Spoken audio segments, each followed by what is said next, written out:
Right, let's round these three numbers to 2 decimal places. First thing I do is I draw a line from the left until I get 2 numbers past the decimal point. And then I draw a squiggly line over the next one, and then I forget about these, because these have nothing to do with rounding.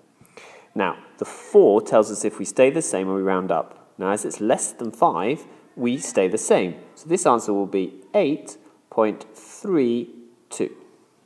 Now, for the second one, again, I draw my line from the left until I get 2 places past the decimal point. I then draw a squiggly line, and then I get rid of all the rest. So this time I've got a 7 with the squiggly number, and now as that is 5 or more, I round up. So my answer would be 4.52. Now, last one here.